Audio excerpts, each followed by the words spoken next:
Why did Imam Hussain alayhi salam rise up? Why that uprising? You see, we get different answers to this question depending on how we see Karbala and what is our perception and our inclination and understanding. I've heard different answers to this question growing up as a Shia Muslim. Many people say that Imam Hussain alayhi salam sacrificed his life for salah, namaz, prayers. With all due respect, this is not true. Muslims all across the Muslim world used to say prayers. Even in the army of Yazid, they used to say prayers. So much so that, according to one narration, they said, "Kill Hussein quickly so that we can say prayers in peace." So definitely Imam Hussain alayhi salam did not give his life for prayers or salah as we perceive it. Did he sacrifice his life for Sawm so that people would fast? No. They used to fast. Muslims observed the month of Ramadan and they fasted the whole month and then they celebrated Eid al-Fitr.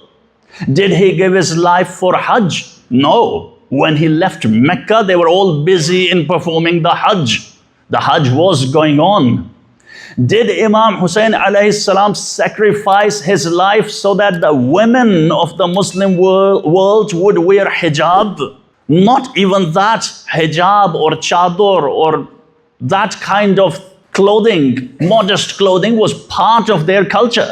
Muslim women used to wear hijab. So why did he sacrifice his life? Some people say in abstract terms, we often hear, that he sacrificed his life for Islam.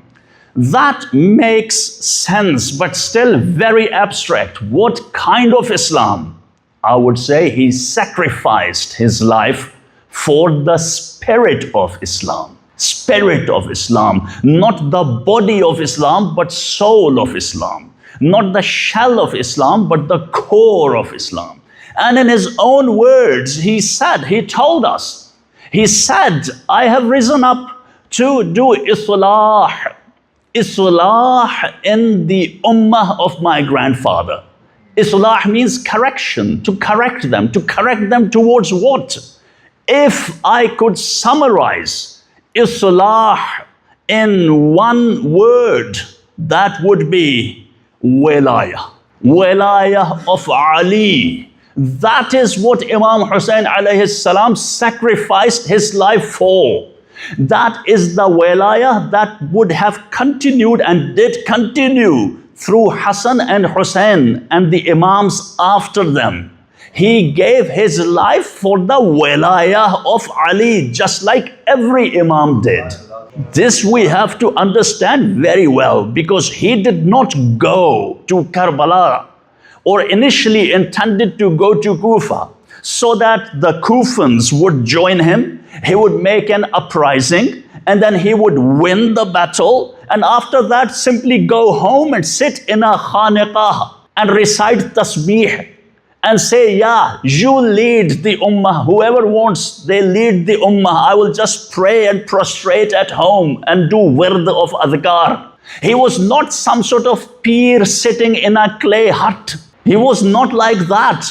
He would have implemented the wilayah of Ali. Whether it is Hassan in power or Hussain or any other Imam who did not get the chance to rule or to be in power or political leadership position, or if it is the Imam of our time, they will all do what? Implement the wilayah of Ali. This is what we have to understand very well. That's why he had risen up, but he was betrayed and he did not get the support he needed. However, his uprising was not dependent on public. This I want to make very clear. And let me unfold this. The uprising of Imam Hussain alayhi salam did not necessarily depend on the invitation from the Kufans, because his uprising started in Medina already. And the Kufans, when they heard that Hussein has said no, la, then they started writing letters. It was Hussein who initiated it. And when Imam Hussain alayhi salam left Medina towards Mecca, he said a couple of couplets that tell us the mood of Imam Hussain alayhi salam, the mood and his plan. And let me recite those couplets for you. Imam Hussain alayhi salam said, إِذَا الْمَرْءُ لَمْ يَحْمِ بَنِيهِ وَعِرْسَهُ وَنِسْوَتَهُ كَانَ اللَّئِيمَ الْمُسَبِّبًا. If a man does not protect his children and his bride and his womenfolk, then he is the despicable one and the one who brings disgrace and dishonor upon himself. The first couplet he says, إِذَا الْمَرْءِ لَمْ يَحْمِ بَنِيهِ وَعِرْسَهُ. Very powerful words.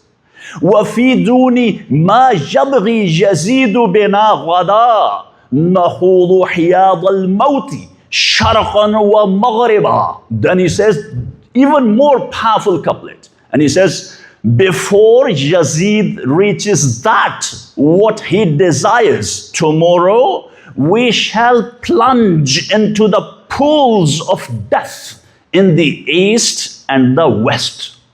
And then he tells his mood in the third couplet, the third sha'r, very powerful. وَنَضْرِبُ كَالْحَرِيقِ مُقَدِّمًا إِذَا مَا رَآهُ ضَيْغَمٌ رَاحَ هَارِبًا.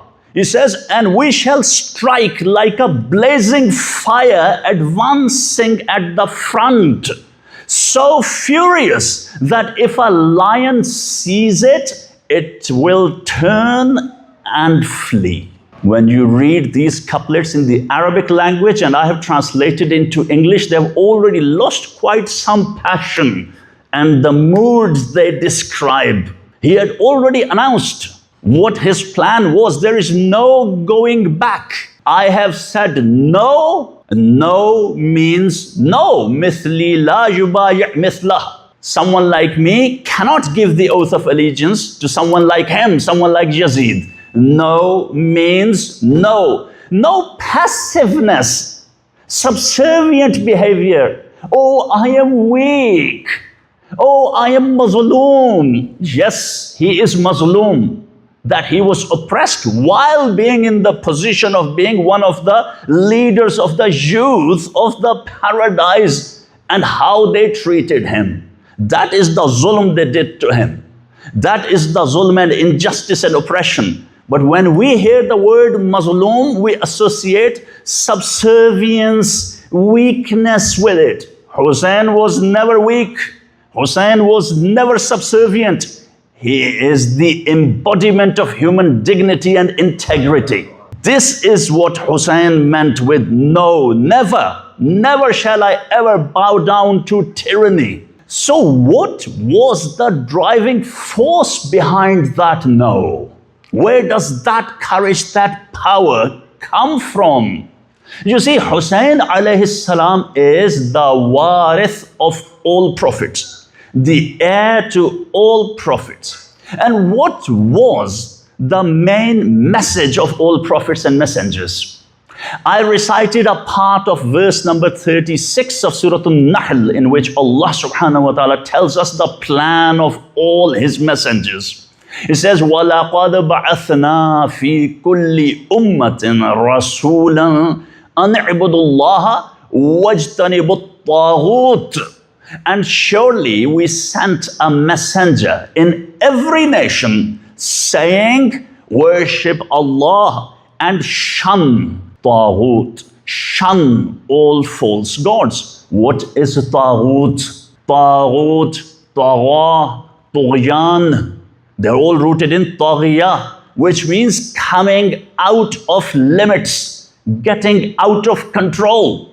When a river gets out of its banks, when the water of a river gets out of its banks, it is said it has now tughyan, or in Urdu, tughyani. So when a man, a human being gets out of control, that is taghut. Allah subhanahu wa ta'ala says to Musa alayhi salam, idhab ila fir'aun innahu tagha. Go to the Pharaoh, indeed he has transgressed. Tagha, he is a taghut. He falsely claims that he is God. Now taghut in the past used to claim, I am God. But taghut in the times of Imam Hussain alayhi salam was worse. He did not say, I am God. He falsely claimed to be the Khalifa of Rasulullah sallallahu alayhi wa alayhi.